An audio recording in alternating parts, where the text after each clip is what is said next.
terkasih keluarga Katolik sejati, selamat pagi, selamat berjumpa dalam Inspirasi Sabda pada hari ini. Injil dari Yohanes 14 ayat 6 sampai dengan 14. Kata Yesus kepadanya, "Akulah jalan dan kebenaran dan hidup. Tidak ada seorang pun yang datang kepada Bapa kalau tidak melalui aku. Sekiranya kamu mengenal aku, pasti kamu juga mengenal Bapa-Ku. Sekarang ini kamu mengenal Dia dan kamu telah melihat Dia." Kata Filipus kepadanya, "Tuhan, tunjukkanlah Bapa itu kepada kami, itu sudah cukup bagi kami." Kata Yesus kepadanya, "Telah sekian lama aku bersama-sama kamu, Filipus, namun engkau tidak mengenal aku? Barang siapa telah melihat aku, ia telah melihat Bapa. Bagaimana engkau berkata, 'Tunjukkanlah Bapa itu kepada kami'? Tidak percayakah engkau bahwa aku di dalam Bapa dan Bapa di dalam aku? Apa yang aku katakan kepadamu, tidak aku katakan dari diriku sendiri, tetapi Bapa yang diam di dalam aku, Dialah yang melakukan pekerjaannya. Percayalah kepadaku bahwa aku di dalam Bapa dan Bapa di dalam aku, atau setidak-tidaknya percayalah kepada pekerjaan-pekerjaan itu sendiri. Aku berkata kepadamu, sesungguhnya barang siapa percaya kepadaku, ia akan melakukan juga pekerjaan-pekerjaan yang aku lakukan, bahkan pekerjaan-pekerjaan yang lebih besar daripada itu. Sebab aku pergi kepada Bapa, dan apa juga yang kamu minta dalam namaku, aku akan melakukannya, supaya Bapa dipermuliakan di dalam Anak. Jika kamu meminta sesuatu kepadaku dalam namaku, aku akan melakukannya." Demikianlah Injil Tuhan. Terpujilah Kristus. Saudara-saudari yang terkasih keluarga Katolik sejati, ketika saya masih asmika, saya diajari sebuah lagu demikian. Jalan serta Yesus, jalan sertanya setiap hari. Jalan serta Yesus, serta Yesus selamanya. Saudara-saudari yang terkasih keluarga Katolik yang sejati, pengalaman yang sungguh mengesankan bagi saya ketika saya diberi tugas untuk menjadi seorang tenaga pastoral di salah satu paroki, yakni paroki Aikanopan. Nah, mungkin yang pernah pergi ke Aikanopan bisa membayangkan Aikanopan itu yang bagaimana. Banyak sawitnya dan suasana di sana luar biasa. Saudara-saudari yang terkasih, mengapa bagi saya mengesankan dengan tugas tersebut? Nah, setiap hari saya berkunjung ke stasi-stasi, mulai dari stasi yang paling dekat sampai yang paling jauh. Perjalanan ke sana bermacam-macam. Ada yang mulus, ada yang rata jalannya, tetapi yang paling mengesankan ketika saya mengunjungi stasi-stasi itu, jalan penuh dengan lubang, terkadang hujan deras, terkadang penuh dengan debu, lumpur, dan sering juga jatuh bangun menggunakan sepeda motor. Tetapi hal tersebut lumrah bagi kami sebagai seorang tenaga pastoral. Saudara-saudara yang terkasih, hal yang sangat mengesankan ketika ada perayaan Natal di salah satu stasi. Kebetulan Natal Rayon. Acara Natal terselenggara sampai dengan pukul 18 WIB. Dan kami, rombongan, harus kembali lagi ke komunitas, ke paroki. Jarak tempuh dengan menggunakan sepeda motor memakan waktu 4-5 jam untuk sampai di rumah. Sepanjang perjalanan, kami mencoba untuk menikmatinya.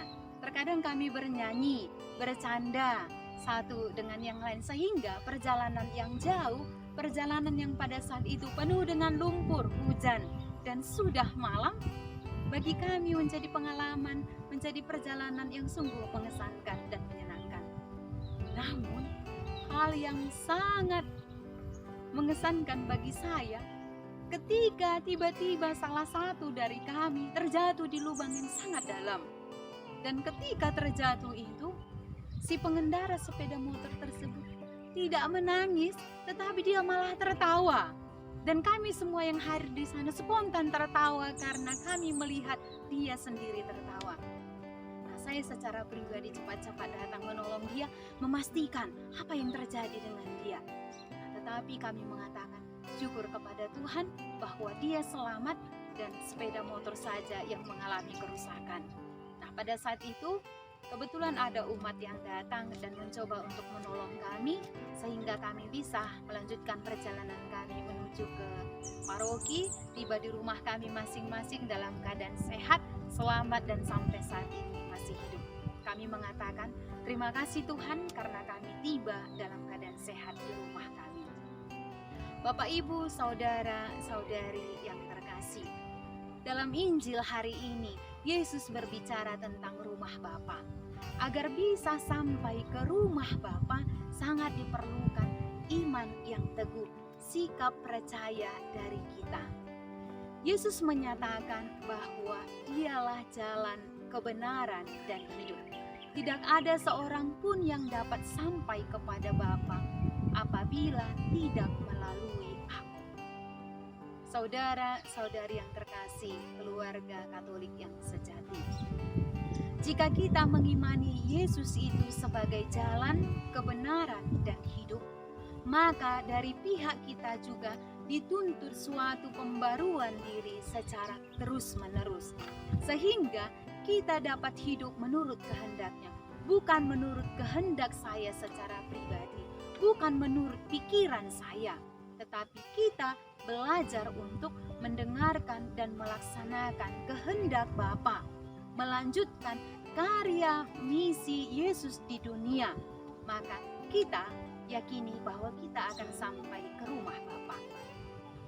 Saudara-saudari yang terkasih, keluarga Katolik sejati, seringkali kita kurang percaya. Kita sering juga mengandalkan kekuatan diri kita sendiri. Kita juga berjalan menurut kehendak kita, menurut pikiran kita masing-masing. Contoh konkret yang terjadi saat ini, dunia kita masih dilanda oleh virus corona. Mari kita bertanya kepada diri kita masing-masing. Apakah saya, apakah kita, keluarga kita masih disiplin untuk mengikuti protokol kesehatan? Nah, yang kita lihat saat ini, banyak orang yang kurang disiplin. Pergi berkerumun, pergi rekreasi, tidak rajin menggunakan masker. Nah, ini semua bisa meningkatkan virus corona ini, bisa mengakibatkan kematian. Dan kita bisa melihat dalam realita yang terjadi saat ini, angka kematian hari demi hari semakin meningkat. Saudara-saudari yang terkasih, lalu kita bertanya, Tuhan, sampai kapankah situasi ini seperti saat ini? Apakah kami bisa melanjutkan kehidupan kami dengan situasi ini? Kita bertanya kepada Tuhan, tetapi kita kurang bertanya kepada diri kita masing-masing, kepada keluarga kita. Mari kita bermenung diri. Semoga virus ini cepat berlalu dari dunia kita, sehingga kita dengan bebas dapat melanjutkan aktivitas kita seperti biasa. Saudara-saudari yang terkasih, mungkin kalimat I love you sering kita dengar, baik itu ketika pasangan yang masih sedang pacaran, atau pasangan suami istri yang baru menikah, atau seorang ibu yang baru melahirkan seorang bayi. Pastilah kata I love you ini menjadi kata yang memiliki kekuatan luar biasa. Bagaimana dengan pasangan suami istri? Bagaimana para bapak, para ibu? Apakah setelah sekian tahun hidup berkeluarga, kita masih setia mengungkapkan I love you kepada suami, I love you kepada istri? Apakah orang tua masih setia mengatakan kepada anak-anaknya I love you? Atau juga anak-anak kepada orang tua? Ini menjadi permenungan bagi kita bersama. Kiranya kalimat I love you ini menjadi daya kekuatan bagi kita untuk bisa tetap teguh dalam kehidupan keluarga. Yang menjadi tantangan pada saat ini adalah bagaimana dengan keluarga-keluarga yang saat ini sedang mengalami banyak cobaan, yang sedang mengalami pergumulan dalam keluarga, kurang percaya dengan pasangan, kurang terbuka dengan pasangan, kurang komunikasi dan kurang kerjasama. Ini semua bisa menimbulkan badai dalam keluarga kita masing-masing, sehingga banyak bahtera keluarga yang tidak kokoh dan tidak berdiri kuat. Mari kita saling mendoakan, dan kita yakini lewat doa Santo Yosef yang menjadi teladan bagi kita, figur bagi seorang bapak yang bertanggung jawab, yang bekerja keras, memperjuangkan kehidupan keluarga, juga menjadi teladan khususnya bagi kaum bapak. Dan Bunda Maria yang juga menjadi contoh teladan kesetiaan bagi para perempuan, kaum ibu, untuk setia merangkul keluarga, untuk setia mendoakan suami dan anak-anak, juga menjadi contoh dan teladan bagi kita semuanya. Semoga keluarga kita menjadi keluarga kudus Nazaret. Mari kita berdoa, kita saling mendukung satu dengan yang lain, sehingga kita semakin teguh dalam iman, harapan, dan kasih. Amin.